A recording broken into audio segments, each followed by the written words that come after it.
Konchi ilovasida g'ujanak himoyasi hamda qalqon rejimini qanday faollashtiramiz, ularni ko'rib chiqamiz.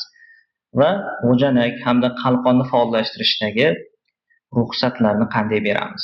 Bu qo'limdagi Redmi telefoni va Redmi telefonida ruxsatlar berish biroz boshqacha. Shuning uchun har bir ruxsatni birma-bir tushuntirib o'taman. Demak, boshladik. G'ujanak himoyasi. Yoqishni bosamiz va bizga quyidagi ma'lumotlarni berishadi. O'qib chiqishingiz mumkin. O'tkazib yuborish qilaman va ruxsatlar oynasi ochildi. Ishlash vaqti. Birinchisi, ishlash vaqti bu ilovalarni qancha vaqt ishlaganini bizga berib turadi ilovaga va shu orqali siz jadvallarda biriktirilgan ilovalaringizni vaqt bo'yicha bloklab qo'yishingiz mumkin bo'ladi. Demak, ruxsat beramiz. Hozir bu xavfli oyna deyapti, ya'ni xavfsizlik oynasi. Bu yer sizga ko'rinmayotgan bo'lishi mumkin va bu yerga galishka qo'yib, OK deb bosamiz. Ortga qaytamiz. Eslatma xizmati. Bu notification uchun albatta bunga ham ruxsat beramiz. Ustida ko'rsatish. Bloklangan paytida ilova bloklash oynasi ko'rinishi uchun kerak bo'ladi bu ruxsat. Buni albatta berish kerak. Ruxsatni berdik. Joylashuv. Joylashuv nima uchun kerak? Joylashuv, siz joylashuv bo'yicha biror bir jadval yaratganingizda, shu jadval aniq ishlashi uchun kerak bo'ladi. Joylashuv har doimga bosib qo'yaman, bo'ldi. Va shu yerda bir narsani aytib o'tib ketishim kerak. GPS. Menda hozir GPS yoniq va yoniq bo'lgani uchun bu yerda so'ralmadi. Agar GPS sizda o'chik bo'lsa, GPS yoqishni so'raydi. Buni qo'rqmay yoqishingiz mumkin. GPS yoniq degani u batareyani tez yeb qo'yadi degani emas. Biz GPS da sistem tarafdan ishlatamiz. Ya'ni to'g'ridan-to'g'ri GPS ga har 10 sekund yoki 20 sekundda so'rov jo'natib turmaymiz.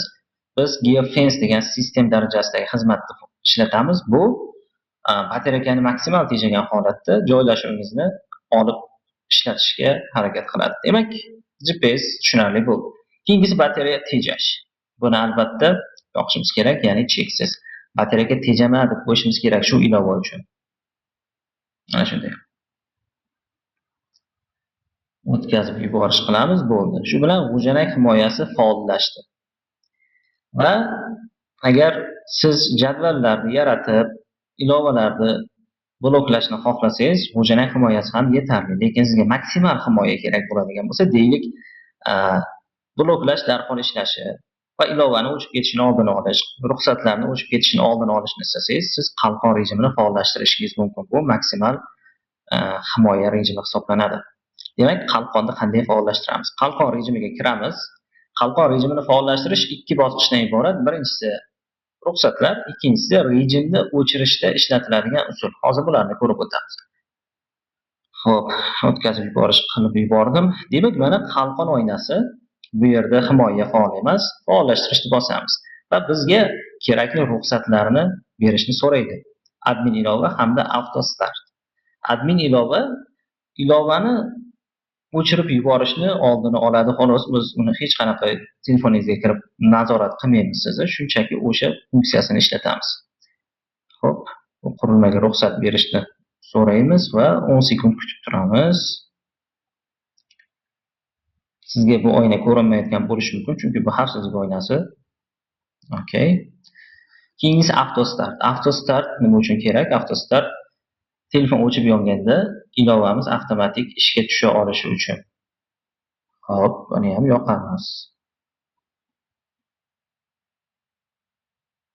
Mochani topdim, mana yondi.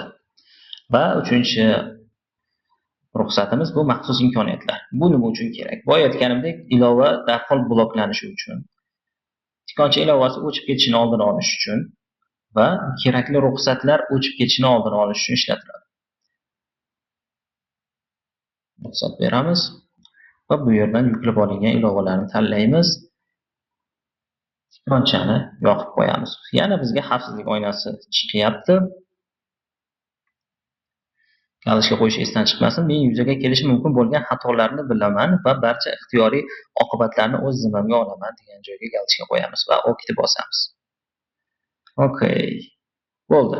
Demak, ruxsatlar qismidan o'tdik. Keyingi etap bu o'chirish usuli. Bu nima uchun kerak? Qalqon rejimini shunchaki yoqib o'chira olmaysiz. Qalqon rejimini bir marta faollashtirganingizdan so'ng uni o'chirishda siz belgilab o'tgan usullardan birini bajarishingiz kerak. Deylik, taymer, maxsus kod, matn kiritish, ota-ona ruxsati. Ota-ona ruxsati bu ota-onalar farzandlariga qalqon rejimini ulayotgan paytida ishlatishadi va bu qalqon rejimini o'chirishda faqat ota-ona ruxsati bilan o'chiriladi. Hozir biz ota-ona ruxsatini ko'rmaymiz, maxsus kod yoki taymer. Xo'p, keling mana maxsus kodni ko'rsataman yana. Matnni ko'rsataman, yaxshisi matn kiritish. Va bu oynada matn kiritish chiqadi.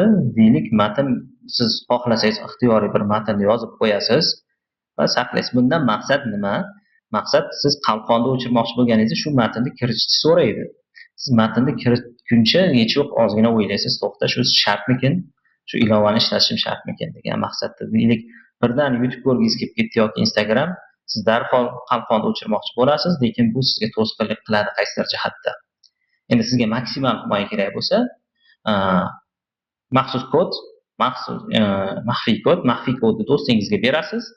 Do'stingiz kod qo'yib beradi, bo'ldi. Sizga bitta u faollashtirib bergandan so'ng siz uni o'zingiz o'chira olmaysiz. Xo'p, matnda davom etamiz. Matn yaratish. Mana bitta tayyor matnni yaratib beradi. Saqlashni bosamiz. Saqlash.